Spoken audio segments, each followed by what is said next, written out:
We need to talk about what Stephanie White did in that locker room after the win over the Las Vegas Aces, because the words she chose and the timing of those words are generating serious and legitimate conversation among people who have been watching this situation with honest and careful attention. The post-game press conference remarks from Stephanie White amplified the concern rather than addressing it. She spoke about growth with her group. She spoke about her team in ways that multiple observers noted seemed to conspicuously leave space for an interpretation that Clark is separate from the identity being built. The repeated emphasis on this group, this team, this collective, in the specific context of a win achieved without Clark, carries a weight that the coaching staff either does not recognize or has chosen not to manage.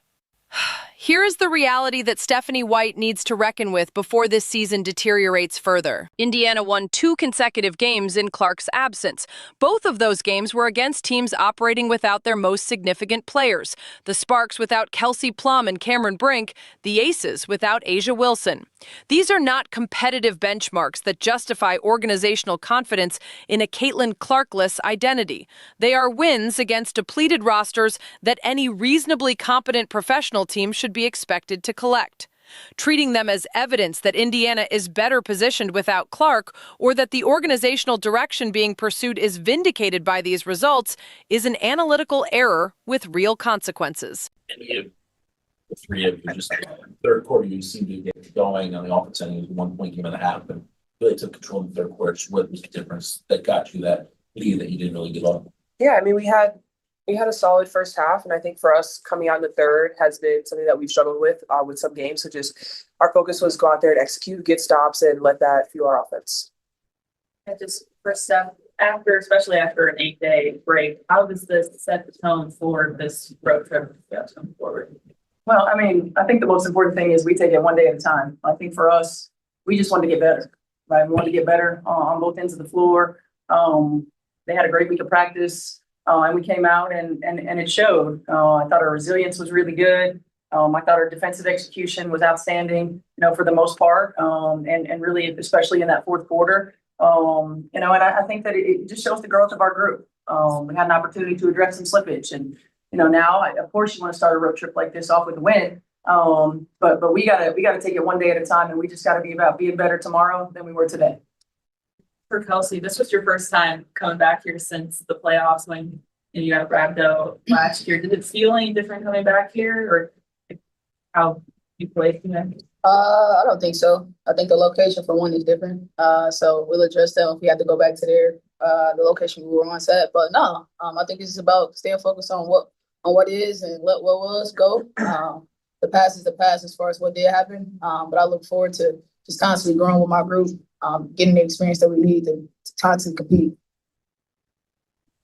Or Leah or Kelsey, going back to the time off, in terms of what took place before, from a mental health standpoint, how much was that needed to sort of just take a deep breath, get away from the noise, relax, come back refreshed? Not after working on your game, but working on your mental health. Yeah, I think it was great for us. I think with our schedule, it's always next game up, and it's always within 2 days. And so for us to be able to have this time off to be in the gym, yes, for a few hours, but also find a lot of stuff that you can just spend more time doing, I think was super great for us. And now we're able to lock back in. But I mean, I wouldn't trade that break. I thought it was pretty great. Just to piggyback off that, I mean, it's rare to get, I'm saying, a week of practice potentially in this league because there's so many games, so little time. How important is that going into the All-Star break next couple weeks to have that practice time to fix the things and put some new stuff in there? Because I don't know if you have another chance to have more than 2 practices in a row. Yeah. I think when we do have practice, it's about making sure we clock in what we need to. I think it's about the discipline and maintaining that. We're serious about being a top contender when it comes to winning and being a part of a championship culture, then we're gonna have to do what we're gonna have to do regardless. And I think practice or practice not, I just think it's about us. I think that we keep developing our culture and use these experiences that we have to keep developing as a group. We put ourselves in a good position down the stretch of the season. Steph, if I can follow up my question for you as a coach, in the number of times you've had to defend your players or frustrations and anger for your mental health in terms of having those 8 days off. I'm sure you spend time watching film and game planning, but at the same time, take some time for yourself to get away from this and the noise. How did you deal with that?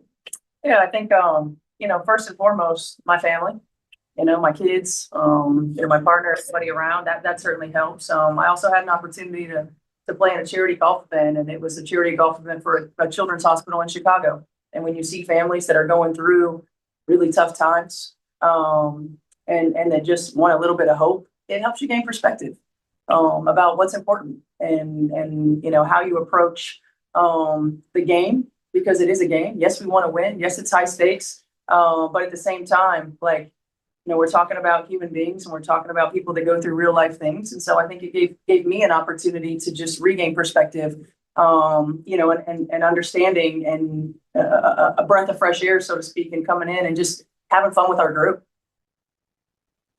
Cool. Thanks so much. Thank you, ladies. The fans who no-showed Las Vegas in documented, visible numbers have already communicated their position on this calculation. They are not interested in a version of Indiana Fever basketball that celebrates 7 turnovers against a half-committed, depleted opponent while their franchise cornerstone sits in a back brace. They are not buying the narrative.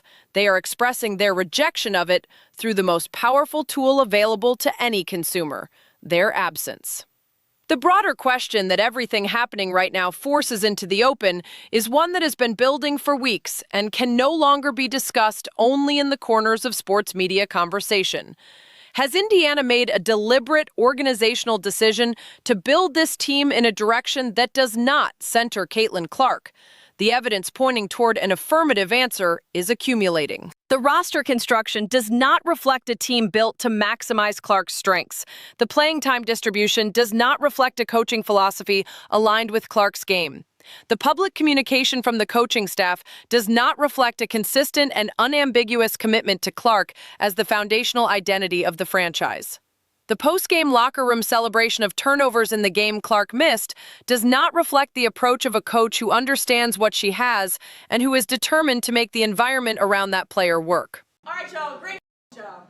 Great job. We did a lot of great things. I'm sure this has to be a season low, 7 turnovers. Wow.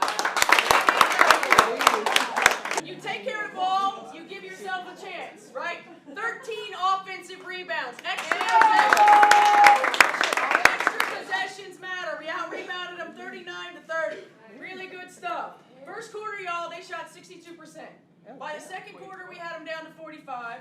By the third quarter, down to 40. And we ended the game in the 40s. And third quarter, 26-14. We came out of the gate ready to go. Okay, all of that matters. All of that matters. We were resilient early in the first quarter, and then we continued to climb throughout the rest of the game. Okay, really proud of you guys. That's a great win. It's a great effort. And Kelsey Mitchell's language, her repeated framing of this as her group, her evident enthusiasm for the direction of this team in Clark's absence, reflects a player who has either been given explicit or implicit signals by the coaching staff that this is actually the organizational vision being pursued. If Indiana has genuinely decided to pivot to a Kelsey Mitchell-centered identity and build toward a future that does not require Clark's presence to function, then the honest and responsible organizational decision is to acknowledge that reality and allow Clark to find a situation where the environment matches her talent and her competitive needs. Holding Clark in an environment that does not genuinely prioritize her, while celebrating wins against depleted opponents and emphasizing turnovers in locker room speeches the night she sits out, is not fair to Clark. Not fair to the fan base that restructured its relationship with women's basketball specifically because of her, and not commercially rational for a franchise that understood what it had when she arrived. The post-game commentary from the coaching staff following the Aces' win landed like a confirmation of what many observers have been reading in the tea leaves all season. Stephanie White is building something. She is genuinely invested in a competitive vision and a team identity.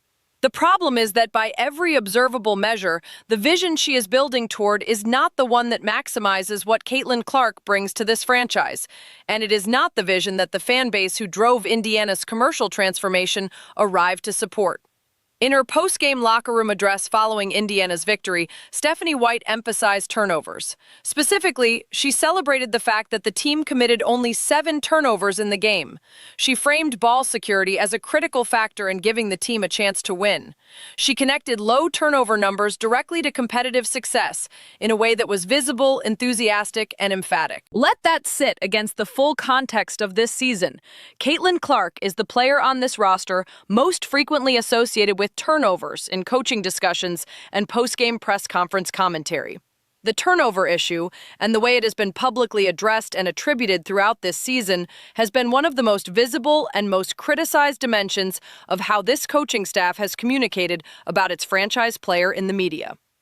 The pattern of emphasizing Clark's turnover numbers while minimizing the context, the defensive attention she draws, the risks inherent in her aggressive playmaking style, and the 3 points of net positive value she generates for every turnover she commits, has generated sustained and pointed criticism from analysts and observers who look at this situation honestly. And now, in a game where Clark did not play, with a point guard rotation that by honest assessment was poor, Stephanie White went into the locker room and celebrated the turnover numbers. The reaction has been swift and the interpretation widespread. Observers across the media landscape are reading this as a subtle but deliberate shot directed at Clark, a framing of her absence as responsible for the improvement in ball security, a celebration of a performance metric that has repeatedly been used as a criticism of the team's most important player, delivered in the immediate aftermath of a game played without her. Whether that interpretation is entirely accurate or whether the comments were genuinely innocent post-game coaching language is a matter of perspective. But here is what is not a matter of perspective. A head coach who has spent this entire season generating concern about the internal dynamics surrounding her star player, who has made public comments that drew widespread criticism for failing to unambiguously support Clark, who has been at the center of sustained public questioning about her relationship with the franchise cornerstone, must understand that her words will be examined through that lens. Every public statement she makes exists within the context she has created. And in that context, celebrating turnovers 7 times in a locker room speech the night Clark was absent reads as pointed, regardless of what the intent actually was. Now let us be direct about the point guard play in that game, because if the coaching staff is going to take credit for low turnovers, the full picture of the point guard performance requires honest examination.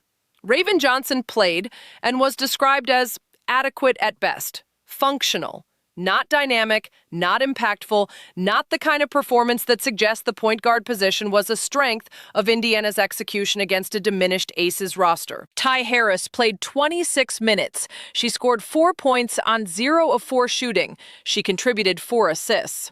In 26 minutes of professional basketball against a depleted opponent, that production is not acceptable at any level of analysis.